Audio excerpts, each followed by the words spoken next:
I cannot believe this is in the Bible. This has changed the way I see the Bible completely. So today I'm going to tackle one of the most debated topics between the Christians and the Muslims. Is Prophet Muhammad actually prophesied in the Bible? There's a lot of people that are in my comments, in my DMs, in my messages, sending me verses from the Bible that they believe is about Prophet Muhammad. But today I want to do a deep dive and see if these verses are actually about him or have they just been interpreted like that. So I'm super excited. I cannot wait to find out. So let's go. So a lot of people in my comments and my DMs are saying that Prophet Muhammad is mentioned in the Bible, but others are saying that this is just impossible. So is there any evidence to back up this claim?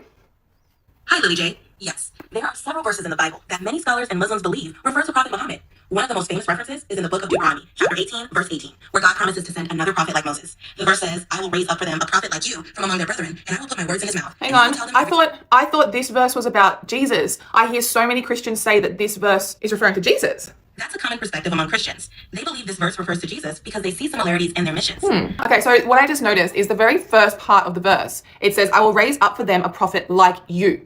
Now, God is talking to Moses, like you. If you look at Prophet Muhammad and you look at Jesus, which one of them represents or resembles Moses more? I'm just gonna do a little bit of research and I'll get back to you guys. So what it says here, which is really interesting, is Moses and Muhammad both were lawgivers, whereas Jesus was a little bit different. He said, I think it was in Matthew, and he said, I have not come to abolish the laws of Moses, but I've come to fulfill them. So he never actually brought any new laws. Moses brought the 10 Commandments, Muhammad brought the Quran and the Sharia law. There was a very big leadership role. He went to war, he fought, he conquered land, he was a leader. So many similarities here. Another thing that's similar is they both had natural births and natural deaths. Jesus, as we all know, he was born of the Virgin Mary and was risen alive to heaven. It's just not the same. Another thing, if you look at the lives of Moses and Muhammad, they both had marriages, they both had children. Jesus was never married. Jesus never had children. If you just look with an open heart, open mind, non-biased, if you just look at the facts, I feel like Prophet Muhammad is more similar to Moses than Jesus was. There's a lot more to the verse, so let's keep going. So the next part of the verse is, I will raise up a prophet like you among their brethren. So if you look at the lineage, the bloodline of Moses,